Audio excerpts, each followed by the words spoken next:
Hi, friends. I'm Beth McMullen. And I'm Lisa Schmid. And we're the co-hosts of Writers With Wrinkles. This is season 5, episode 21. And today we're excited to welcome Jason June back to the show. Jason June is a New York Times bestselling author who you may know from his previous young adult rom-coms, Out of the Blue and Jay's Gay Agenda. He's now venturing into adult rom-coms, the first of which is Santa and Krampus's Cozy Killer Christmas, which I have to pause right there and just say that I love that title so much. This book is coming out fall 2027. Jason is also an actor and screenwriter and a Laura Dern stan based in Dallas, Texas. So welcome back. Thank you for coming. Thank you all so much for having me again. I'm happy to be reunited. I know. Reunited. Like here's my singing interlude. Yes. My family was big on that. Anytime any phrase triggered a song, you just have to break into song. There's no other option. Yeah, we're excited to have you back. I tend to break into 80s movie quotes.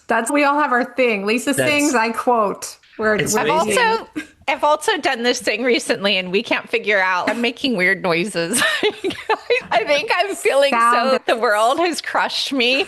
And so I just sit there and I'm like, it's like, what are you doing? I'm like, I don't know. I don't know what is happening to me. However, you got to get by. Do what you got to do. Totally. Okay. We're going to make this all about me for 1 second because I know that you're doing auditions, you're an actor, you're out there, and I am desperate to get the inside scoop on what is that like? What happens when you walk in the room? How do you feel? Can you just talk to us a little bit about that? Because I know I'm not the only one who's curious. Totally. I will say I'm not going to give you the best answers like Matt Damon or Idris Elba or Viola Davis, who will have all these. You totally can, because we would not know the difference. I don't have the A-list scoop. I'm still in the beginning stages of my acting journey. I've been taking acting classes and everything for a long time. But my path to actually being able to professionally act and be in SAG-AFTRA, the Actors Union, all that stuff, has taken a while. And I think a lot of it had to do, one, with writing, where just the universe was so lovely, and this is not a complaint whatsoever, gave me a bunch of book deals, like at the end of the 20-teens and early 2020s, where then I just had to write and really had to focus on that. And I was also really coming into my own as a person, both feeling confident in the energy I exude, in my gender androgyny and ambiguity for people. It's really hard for them to cast a male love interest when I walk into the room and I'm like, hello. I'm not really that person. So once I could really clarify who I am energetically and what the kind of roles I should be cast in, that's when things have been able to take off a little bit more for me. And I say take off loosely, not as in I have a ton of credits, because I don't, but actually getting into auditions, which, to finally answer your question, auditions, especially in the post-COVID era, I have not had an in-person audition yet. It's all been over self-tape or through over Zoom callbacks, things like that. That is very interesting that it never went back to the old way of, wow, okay. Yeah. So they're starting to. I'm hearing more and more people getting in-person auditions, which I would love, because I have pluses and minuses of both sides. I really want self-tape to continue to be a viable option for people, because I think it democratizes the process for actors, especially when LA is such an expensive city that people can legitimately get into acting now and not live in LA and then just travel there when they're cast for something. I think that's beautiful. But the beauty also of in-person auditions is being able to get a redirect in the room from a casting director. Whereas when you're just filming your own audition, you're going with what you think the role embodies, which is great, where you can show what your instincts are and how you picture the character. But it's also really nice to be able to show that you can take a direction. And when you're self-taping, you don't really get that opportunity until you get a callback where the casting director might say, hey, how about you try it this time? We love what you did, but give it this shot. And it's all been really fun. So far, it's just like publishing, where you throw a lot of stuff at the wall and the majority of the time you're getting rejections. I filmed my first movie just a couple weeks ago, which was so much fun. Got to get a supporting role in that. It could be a blink and you miss it. They could cut the scenes. We don't know, but it was really fun. Oh my God. Now, what kind of a movie was it? It is an indie mystery. It is also like publishing, where you can't exactly say a bunch of stuff about it until you really get the go-ahead. Later. That's exciting. Do you think that being a writer helps you understand character better? Are you able to bring any of this deep experience? You're a New York Times bestselling author. You have a lot of experience. Does any of that come to bear on when you're doing the acting stuff? I think so, for sure. It really helps, I think, where you're just more in tune on story and story engine and how somebody would try to get a character's motivation across. And so I think I'm able to pick up on the core of a scene quicker than if I were not a writer. And that's not to say actors who aren't writers can't pick up on it at all. But I do think it helps me personally get there faster and allows me to find a space to play a little bit more about like, how are other ways that I can deliver this and still get the thought across. And yeah, it's really fun. It also super helps. I do a fair amount of audiobook narration, not just for my own books, but for other writers' books. And it really helps me with that, especially where I can figure out, oh, here's what they're trying to say and here's how it's meant to be conveyed and all that stuff. It's really fun. That is so interesting. I obviously follow you on Instagram and the other socials. So I just like watching the journey and I can't wait to see you on the screen. Thank you so much. It really means a lot. It's really fun. And it sounds so great. Pollyanna cheesy, but just even being able to audition for a role, to have a casting director see my reel and think, yeah, he could be good to be seen for this part. It's a lot of, I love TV. TV is like where I really want to end up.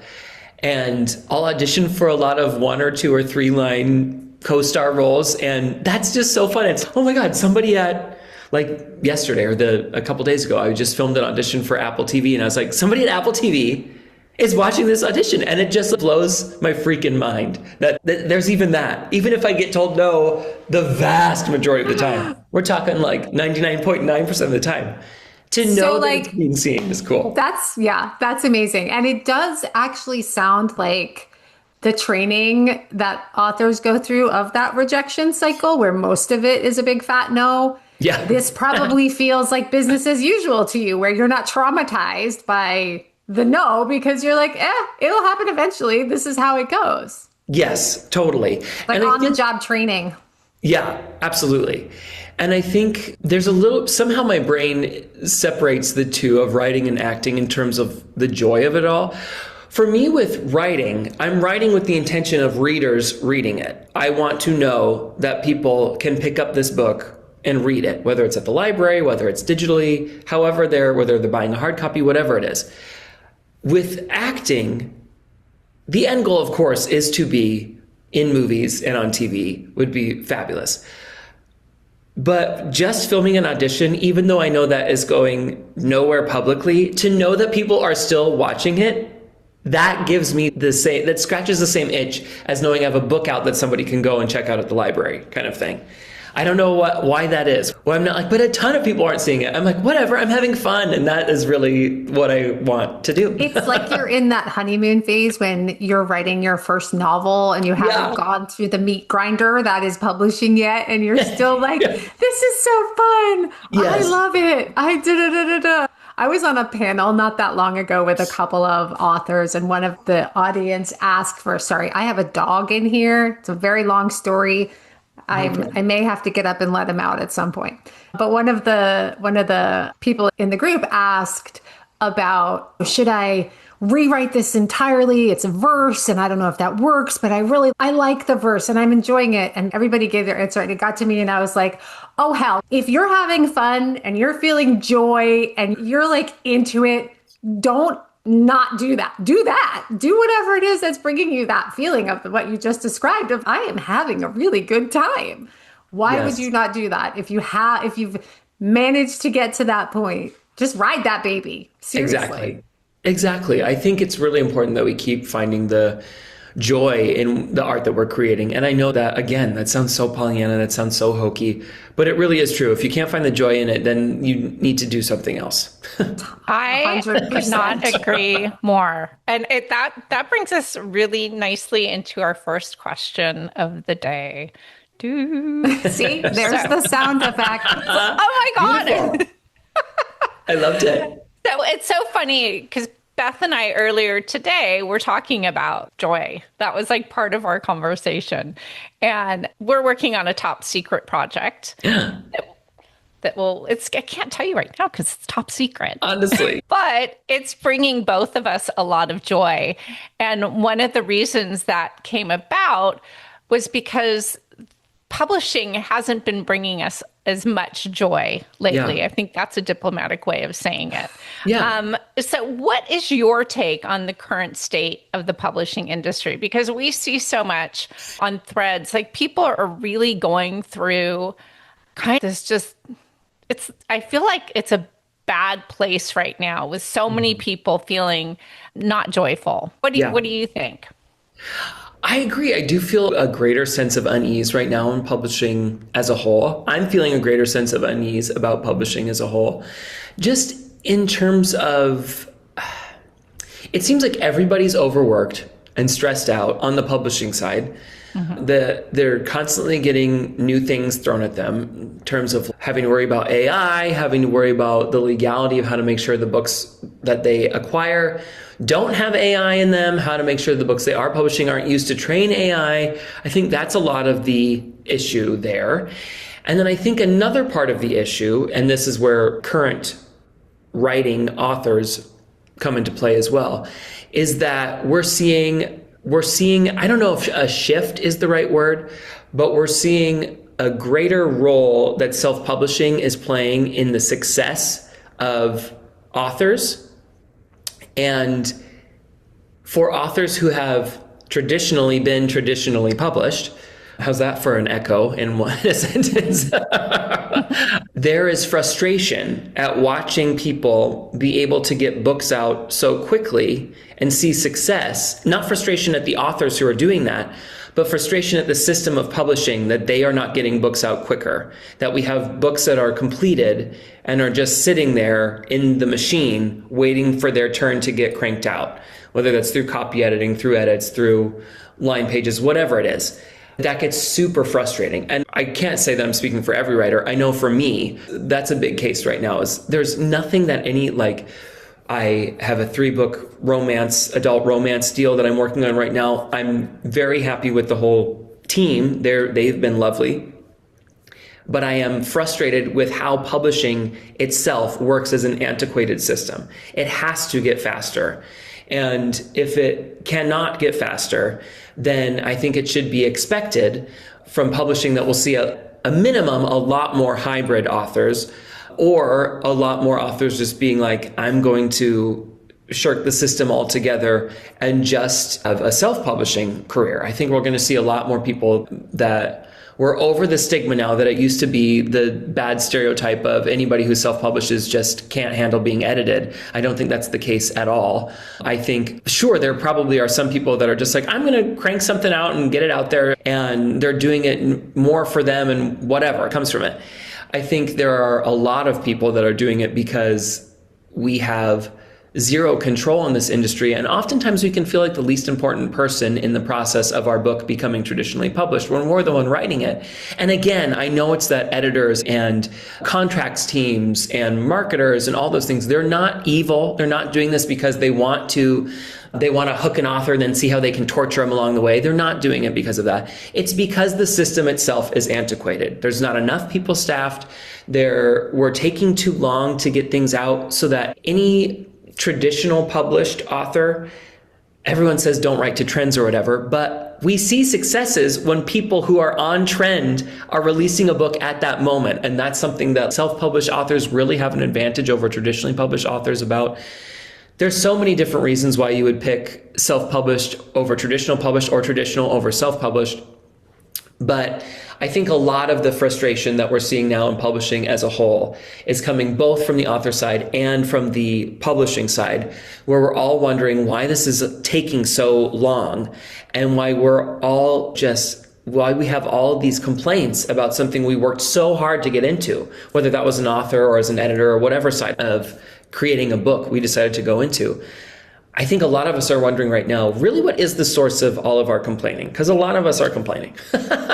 Everyone's complaining. I wish I could say it's unique, but there's very few people I know that have a good publishing story to tell me.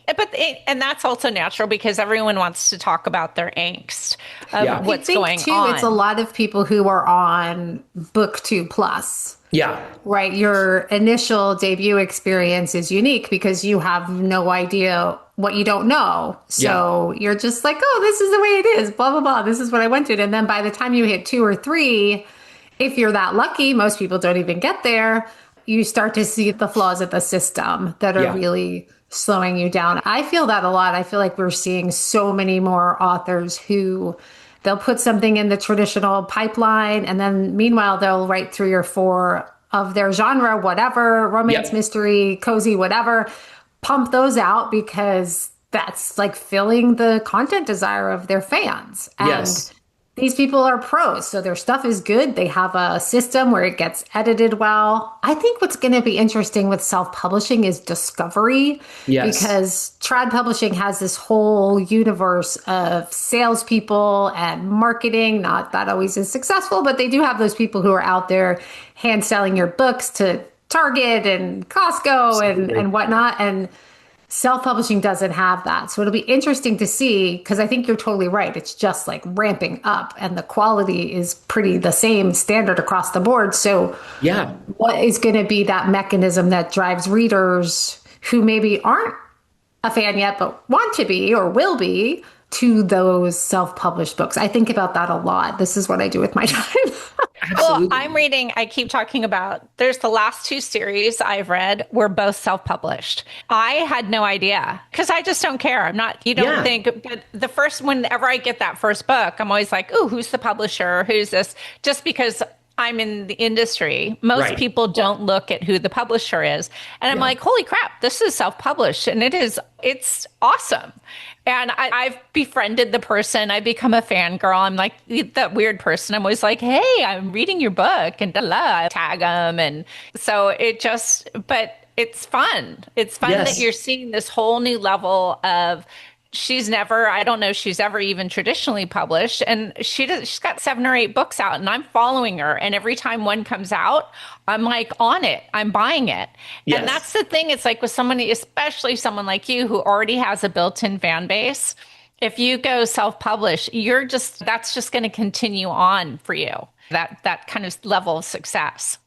Thank you. I'm really hoping to, at least become a hybrid author. Like I say, I'm so excited for these traditionally published books I've got coming out in the next couple years. But like, I'm feeling there's so much you have to keep in mind. Like we've been talking about, as you were saying, Beth, the distribution for self-published books is just not there in the way that it is for traditional published, because all these big retailers already have these established relationships with these traditional publishers and are familiar with the quality of the books they'll put out. So they're not as willing to take a chance on indie authors. Will they occasionally? Sure, sometimes. But the likelihood that they will isn't as good as if you're a traditional published author. But then you also have the case where so many of us traditionally published are not picked up by Targets and Walmarts or even Barnes & Noble. There's so many people, myself included, that have had books that were not picked up by Barnes & Noble. And there's nothing that's guaranteed anymore. So I think for any person, it's such a personal decision about if you're going to include this or not. You've got to determine your finances. I still think it's the case where you're most likely to make more money traditionally published with your advance than you are self-published, oftentimes because of that distribution problem. And even though you're making 70% of a sale as royalties when you're self-published and only 10 to 15 when traditionally published, if you're still not making a ton of sales, you're going to make less self-published, blah, blah, blah. This is all kind of, I just want anyone listening to be like, you've got to do the research for yourself about what would make the most sense. For me, the thing that is really weighing me heavily to incorporate self-publish in a hybrid career is I cannot stand anymore the lack of control. And of course I can't control how many readers will come to my self-published books if I ever do that in the future, if they'll be a success. That's not really what I'm talking about. I'm talking about the control over the actual production of the book itself and just getting the book out there when I know it's good to go.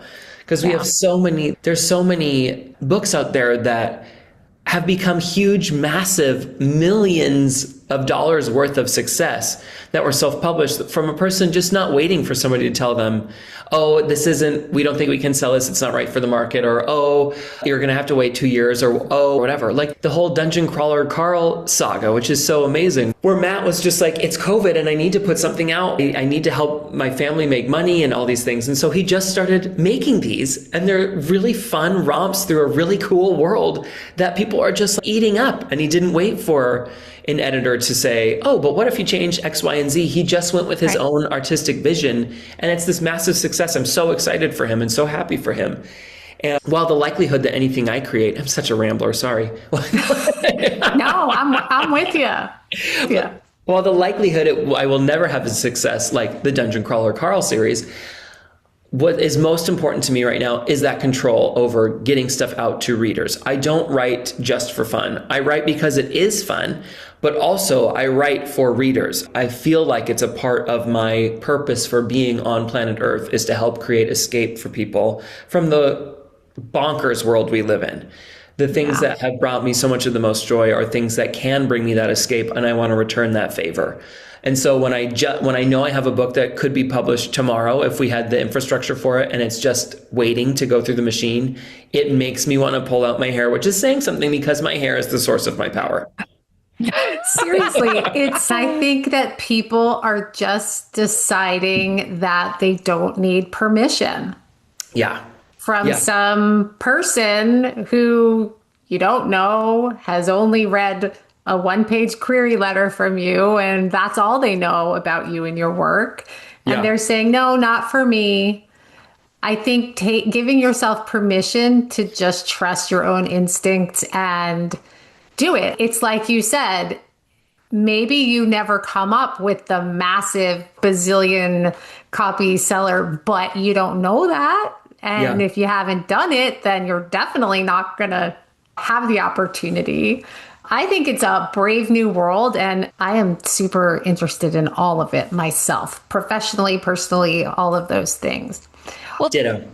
The other thing is having that sense of creative control from beginning to end, and not having somebody else dipping their toe in the water and telling you what to do, or making a mistake on the book and not correcting it because they're like, oh, it's too late, whatever those situations that happen.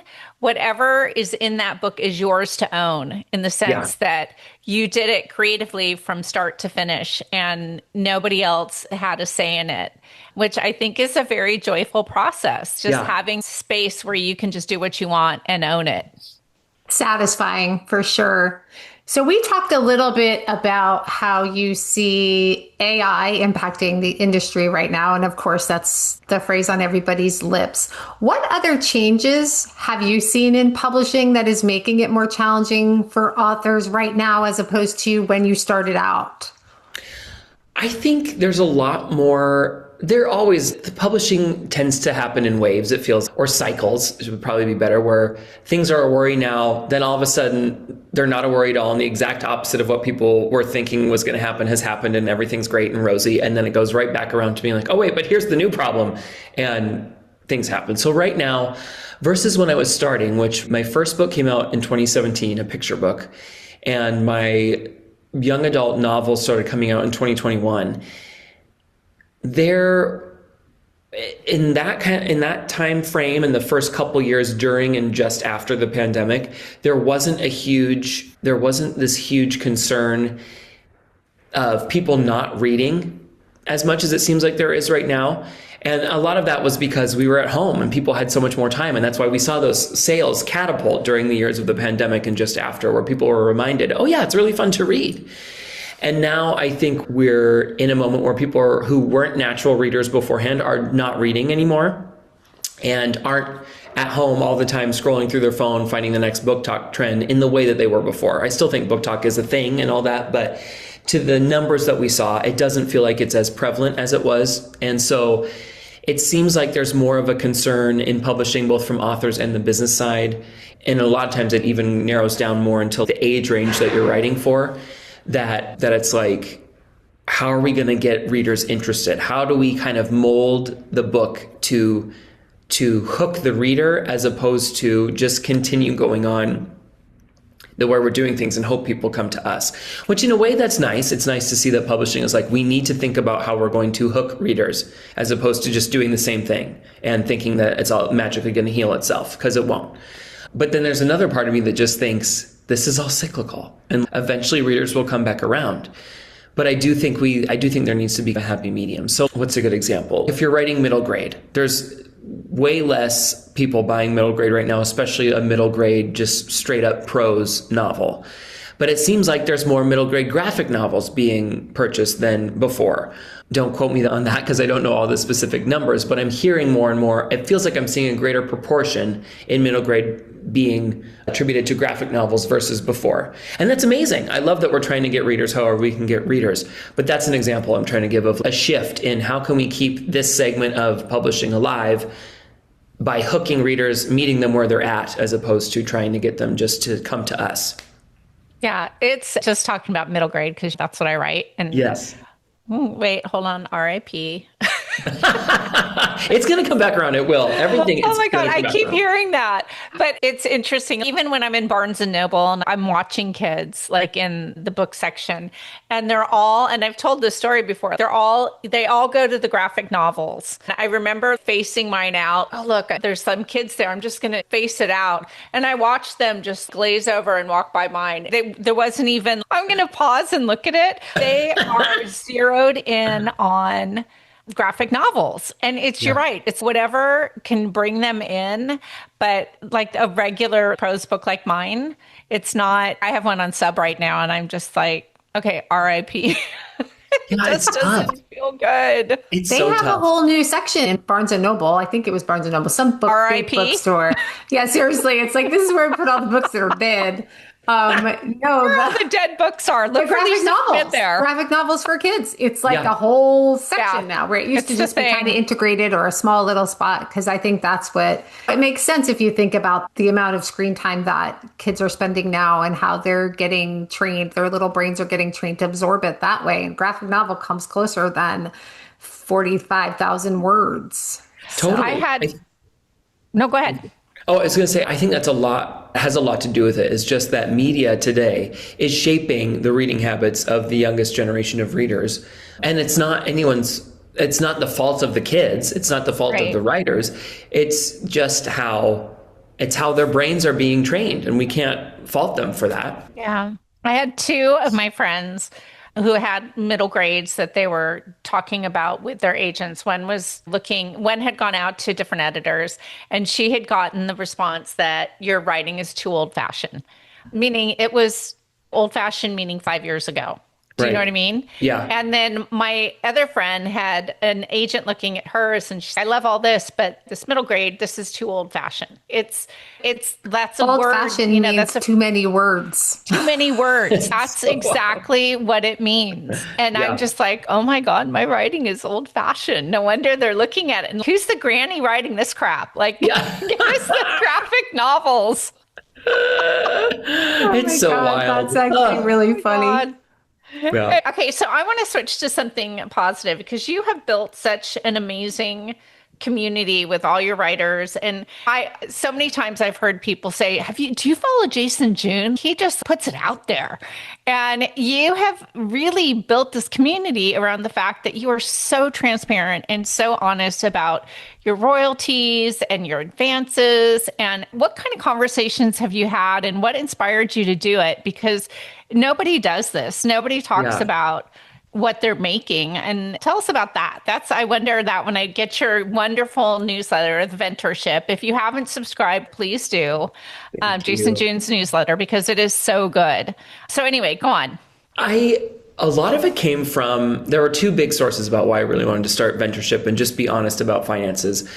The first was my mom is a union leader, and the only way that you can get collective bargaining and collective rights in any way is if people start sharing information. And so it's like, I've got to get information out there. I'm luckily in a position in my life, thanks to my amazing fairy tale prince of a husband, that financially we do not depend on my book earnings whatsoever. So I knew that if for somehow I'm breaking a rule where a publisher is going to be like, we'll never publish his stuff again because he shares too much info with other writers, it wouldn't matter. It wouldn't affect our life whatsoever. So That was one big thing. And I think that people who are able, who don't have a financial worry like that and can help something for the greater good, it is a responsibility of yours to help something for the greater good when you can. And the second bit was, I feel like a lot of the mystery around author pay is actually self-imposed by other authors. We tell ourselves that we can't say this, but most of the time, and I will say most of the time, there is nothing legally that prevents us from sharing anything publicly or with each other. There occasionally could be like if you have an IP contract or something like that, you might have to sign something that's like you won't share any information about the process of this book whatsoever. But then, even then, when a publisher allows for a deal announcement to go out, I think you would have a legal argument to say, if you're putting a publisher's marketplace deal announcement out there, for example, that says Jason June sold XYZ IP deal in a very nice deal or a great deal or whatever it is, there is clear monetary bounds within that about what very nice means, what nice means, what whatever word or phrase they use means. And that's endorsed by the publisher to have that go out. So I'm just sharing information you've already put out. And literally any person on the planet Earth can get a book scan subscription. And for authors, they allow you to do one. I think it's for $25 a month or something like that. And you can look up 5 ISBNs, unique ISBNs a month. They can look up the sales and then just do the math for themselves. How many books have sold? How much money has Jason June earned from selling this book? And let me compare it with what the deal announcement said the range of his advance could be. And I can figure out whether he's earned out or not. This is basically already there. And so I just was like, why are we not sharing this? I haven't signed anything in my traditional published deals that weren't IP that told me I couldn't share this. And now I'll be sure that I never do sign anything like that.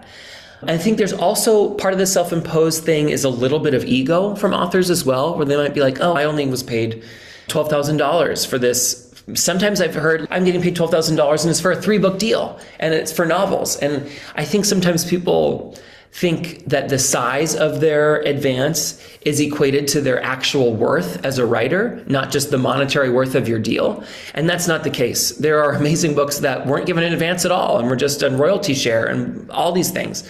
So I think people need to not get too freaked out about that. And then on the other end of the spectrum, I think some people find it could be potentially a security issue if they got a freaking amazing deal and were like, oh, I sold this book and I got paid $500,000 or whatever it is, something that they consider a vast amount of money that could either set them up for familial or friendship strife or some strife with the public at large.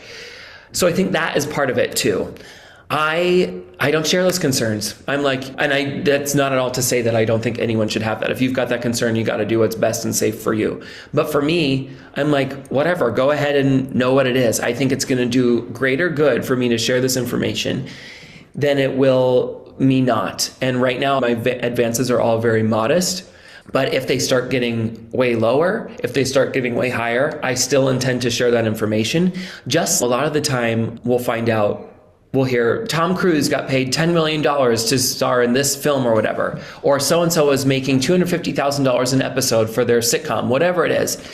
We share a lot of this money with acting.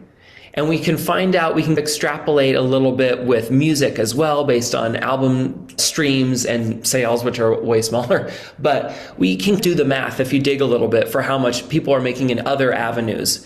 And I just think we need to put more info out there for those that feel comfortable doing it, that you should put that info out there because it will help all of us either get more or will just give us peace of mind. And I think either of those outcomes are really great to know whether what I'm earning now is in line with what people are making, whether it's too low, whether it's high, and I'll just ride this wave while I can, whatever it is. Just more info is better. I'm a very Virgo and I'm all about the info. No, I think you're right. And I think there's that, you touched on it a little, that sense of embarrassment that your value appears on the surface so low for this huge effort. Writing a book is hard. So if somebody says to you, and there's this public perception of, oh, you're an author, that must be a nice cushy gig, Yeah. where it is really radically not cushy for most of us. Some of the little 1% up there at the top do surprisingly well, but the rest of us, it can be a struggle. And I think you're also protecting the publisher, because then they don't have to account for why they pay you're not employees, but you're contracted, why they pay you nothing, right? Yeah. And so they get away with paying you nothing and not supporting the book and taking 2.5 years to publish it and all of these things that make them really look irresponsible. So it behooves them to continue to make us feel like this isn't something for conversation. Totally. And I'm really appreciating more and more authors speaking up online. I'm seeing a lot of people on Threads especially talk about the payment structure, that a lot of us are paid in third or fourths. And then we've also got our agents and sometimes lawyers and things like that we're also giving commissions to.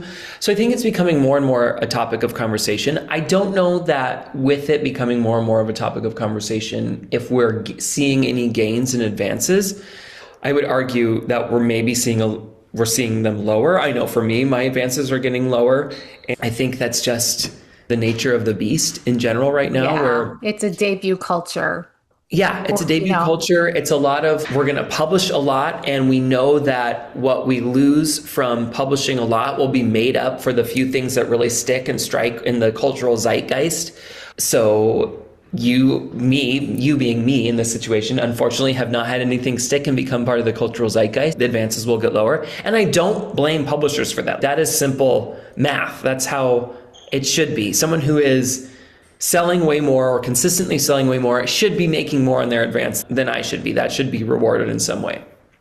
But I still think sharing that information is really key, so that I can show I'm just one tiny little drop in this whole bucket of author finances. But I can say, hey, people who are considering maybe writing full time, or considering or wanting to figure out how their finances will be affected if they start writing, and if they could work less in their day-to-day job or whatever, when they can see, and Jason June showed me, like, when his sales weren't that great, he made lower advances. I need to keep that in mind too. I think all of this information is good for everyone's planning, whether or not we see some industry-wide change of anything. It's good, I think, for individual authors to be able to have more data to plan their lives. I feel like traditional publishing, and I can't speak, I have no experience in self-publishing. That's a different animal. But I think traditional publishing, for most people, it's got to be a side hustle, right? It's very hard to support yourself, a family, whatever it is your obligations are financially, through traditional publishing. For the majority of people, there are always the people outside of that who do remarkably well. I'm not talking about that. I'm talking about most B-list authors. Like, it's a side hustle. It's a hobby. And that's terrible. I wish it wasn't, but that's just the way, like you said, it's a business, and that's how it's set up. And until that changes. So this kind of leads naturally from when we were talking about your thoughts about potentially pursuing the hybrid path, which for our listeners, that means you're trad publishing and you're self-publishing simultaneously. You're doing all the stuff, which is actually, we've seen a lot of success in that, where people are, okay, this book is for my Simon & Schuster, and these 3 are for me. And then you have lots of content out there for your fans, so they're never waiting or forgetting about you. So in light of that, thinking about just marketing in general, hybrid marketing, trad marketing, what have you tried over the course of your career that you feel like works? And is there any advice you would offer to authors who are always, it is the question Lisa and I get asked the most, and the one that we are always struggle to answer. What can I do in marketing that works? And if you could, I guess if we knew, we would all be like hanging out on the beach in Hawaii. That's the big thing. If we knew, it would just be a formula we could all do, and that'd be great. No one thing works 100% of the time, or the majority of the time, or whatever it is. I think with every new book, you need to make a brand new marketing plan, because what could work for one might not work for another. And I think you really need to focus on that book's in particular strengths or niches or whatever, that you can hone in on that. Because if you just try to market to the masses and think this will be something for everybody, that's not going to work, I don't think. Of course, like if you want to do like your day-to-day TikTok, Instagram video, whatever your preferred social media is, and you're just like writing today or whatever it is that you do, that you just want to have that persona and that regular contribution to the algorithm gods to know like you're participating in the system, go ahead and do that. When you're trying to like pinpoint who this book is for, who you're trying to get to, really hone in on that. The only reason that Out of the Blue is a New York Times bestseller is because it was about queer mer people, and I went out and found the queer mer people cosplayers online and asked them to help me with my book. And I don't just mean ask them to help me for free, ask them what their rates were, what to post, to do all this, if they would read it, that kind of stuff. Because I do firmly believe in whatever money you squirrel away for marketing, you need to pay the people you ask to help you market your book. And so I had such a niche audience that I hired like a dozen mer people that made a post about the book, got excited about the book. It seemed like a lot of them genuinely liked it. So they even went above and beyond what we had like contractually said we would do, which was lovely that they did that. And because of them, and because they had an audience that was specifically following them because they were a queer mer person and had all these gorgeous like posed mer shots, which are phenomenal, I had the audience that this book was for right there, which was so great. So if you've got a holiday book, find those like holiday head accounts, which is my loving term for people who are obsessed with the holidays. Find those accounts where they are talking about the holidays all the time. So your holiday book would make sense for that. You've just got to find your individual niche audience who would be more likely to purchase the book than if it was just like I'm seeing a general, you're giving me the 1 or 2 sentence pitch and it sounds good and I want to put that on my radar, but I won't necessarily buy it. You want to find, if there is any in like that, you want to find the people that are like, ooh, I'm going to buy this because it's about the thing I'm obsessed with. Not just, it's my general taste. I like cozy fantasy, so here's a fun cozy fantasy post. It's like that kind of thing, if that makes sense. And it's so hard because so many of our books, it's like, what is the hook of what I've got going on? My next book is a romance between Santa and Krampus. And I'm going to find Krampus accounts somehow and see if we can get this going. This is a brilliant lesson, actually, because I think when you say it, of course, you want to find your audience. Those are the people who are going to buy your books. But I don't think people think about it narrowly enough. Yeah. Right. And even if your book has all these different elements, pick the element that you think is going to attach itself to these niche audiences that you can reach somehow. I think it's brilliant.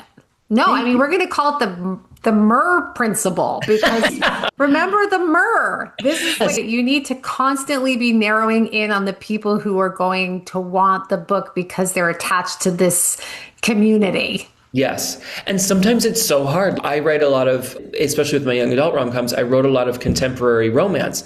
And sometimes you're like, what is the thing that people are obsessed about in day-to-day life that would make them buy? And oftentimes the answer is, I have no freaking clue. And I cannot, I'm just going to have to try to get the word out there in fun little ways. I think a lot of times what can help is when you've got a contemporary, especially, is to get character art done for your characters, because people love to see a quote unquote living representation of the characters, a representation outside of the page. And that can get them excited. And illustrators and artists are so good about making something look romantic and captivating and want to draw readers in. So if there's a lot of times where you're like, I don't know how to get people obsessed with my contemporary romance, try to do that, to just get people to think, I want to see what these characters are like on the page outside of just on this fun piece of art that I've seen online. This is all brilliant. And I hope everybody's madly writing this down on their little notepads to do some research on later, because I think it's when we were talking at the beginning of this question about what's the magic thing, there is no magic thing, but here's something that really could help you make strides. So we don't have the umbrella solution, but all these little solutions that people are doing effectively, like that turns your book into a bestseller. There is no better validation than that, right? People went and bought it. Yeah. So, all right, I love that. I'm never going to forget because now I gave it a name. So it'll live in my head forever. And I do want to say, like, even that, I could just be talking out of my ass. It's like, I've only had a bestseller. One of my books is a bestseller for 1 week, and that's amazing. And I'm so excited about that. But I have not ever been able to replicate the formula. I've tried, and I haven't been able to get readers hooked in that same way. So the likelihood still is that it's not going to work in terms of getting you on a bestseller list or anything like that. But I do think, just at least my opinion is, if you can hone in as much as you can on a specific audience, and like the nicher, the better, because they're like, oh yeah, this is something for me, from my little niche, I think can really help. Yeah, agreed. I think you're going to do it again with Santa and Krampus. Oh my God. I feel it. I'm feeling it. Fingers crossed. That'd be so great. Too. That'd be so great. It feels like I love cozy mysteries, and I don't necessarily love Hallmark movies, but I can actually see it as a Hallmark movie. Yes. I love Hallmark movies. My vibe is that this is a dark, cozy fantasy, or a dark Hallmark movie, that kind of thing, where there's Santa and Krampus are killing people together. Oh, I didn't know this. But that's the killer part of Santa and Krampus's cozy killer Christmas. See, I love this already. People. I'm very dark. Very dark. So this is speaking to my soul. So this has become like my new passion in writing. Is I love having things that feel like a Hallmark movie, that feel like a Lifetime movie, that give you that comfort, and that just, oh, this is so almost like borderline cheesy and like dripping in sappiness, but it still makes me feel so good.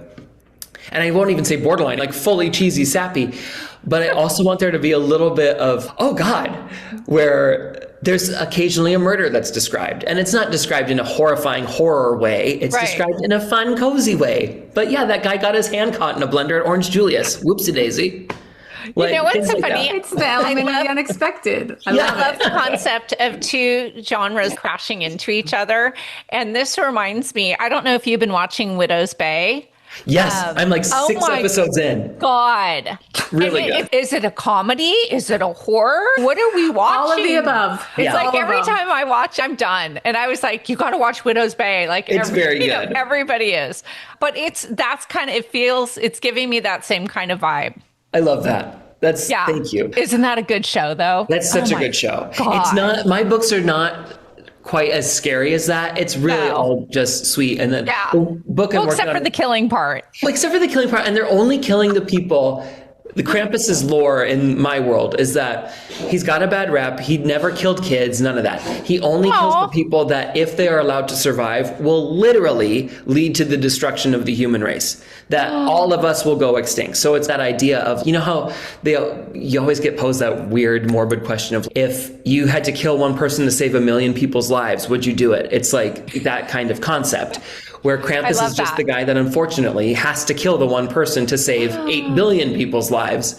And it's not meant to be a divisive book in any way where it's like, oh, somebody disagrees with Krampus and I think that guy's evil, so he's got to die. It's no, literally, if this guy lives, he's going to invent accidentally a disease that will kill all of us. He has to die. That kind of thing. Oh my God. Oh my God, I love this. I predict glory for this one. I do too. This one is, this one, I have a feeling this one's going to go big for you. We're all rooting for you. Thank you so much. You're one of our faves. Okay, so this is the last question. And it's pretty easy, and I'm sure you have a fabulous answer. Is what's the one piece of advice you find yourself giving to aspiring authors over and over again? Oh, I love that. It is changing as my interactions with publishing continue and change and all that.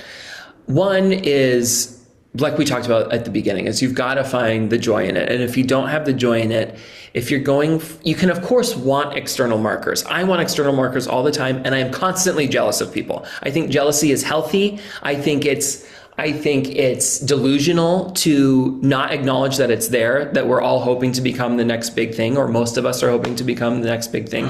Of course we want that. And having goals and having career goals is wonderful. And don't let anybody ever shame you away from that. Or blah, blah, blah. But still, at the core of it, you need to be getting to your computer because you're thinking about the high it gives you and not about what other people are going to do with your book. It needs to be about how much fun you're having with it. And you need to equate it to anything else that you do for fun. Whether it's you watch TV for fun, whether it's you go and play tennis for fun, whether it's you're part of a pickleball league for fun. You need to be getting that same kind of for fun feeling with writing. And if you don't have that, baby, you got to find something else. You got to find something else. Or you need to taper back. You need to edit your own, whatever it is. You got to do something to edit your relationship with writing until you find the joy with it again. The other piece of advice that I give for people who genuinely aren't just, oh, I have one story and I need to get this one story out, but are like, I want to be I want to be a writer and do this for a living. I think you need to focus on the phrase, which I did not invent, prolific, not perfect. You just need to get your stories out and done and move on to the next one. That's not to say don't give it to beta readers and get feedback. Don't give it to editors and get feedback. Get that feedback still. But know when it's good enough. We'll see. There's so many books out there right now that are huge mega bestsellers that they're also getting bad Goodreads reviews, or they'll get people that drag them on threads or blah, blah, blah. And they're huge successes because somebody or multiple people or whatever it is can see a part that quote unquote should have been changed. And I do the should have been because that's so subjective, but everyone's got opinions about what you've got published. When it's good enough for you and you're not chasing anybody else's stamp of approval, move on to the next one. That is what really makes you a writer in terms of I'm doing this for the long haul, is you're not getting hung up on one thing and unafraid to release it into the world. Release it into the world, stand by what you've done. There's going to be mistakes. I've got things where there's all kinds of mistakes in my books, whether it's grammatical, whether it's character errors that aren't consistent. Things get pushed through all the time. And that's even after me reading it dozens of times and multiple other people reading it multiple times. Mistakes are still going to get through. You got to be able to live with it. Get going to the next one. This is perfect advice. I like this. I like the idea. Most of what you're saying is that you have control here. You have things that you can do. I totally agree with you about the joy. I felt like I was trying to change my writing to meet a moment that I couldn't quite define. Yeah, me too. When I just was like, forget it. I'm not doing that. I'm just going to start the way I've always done it. Open the document, out it comes. I'm not going to plan. I'm not going to plot. I'm just going to be in the moment. And I found after a week of this, I was thinking about it.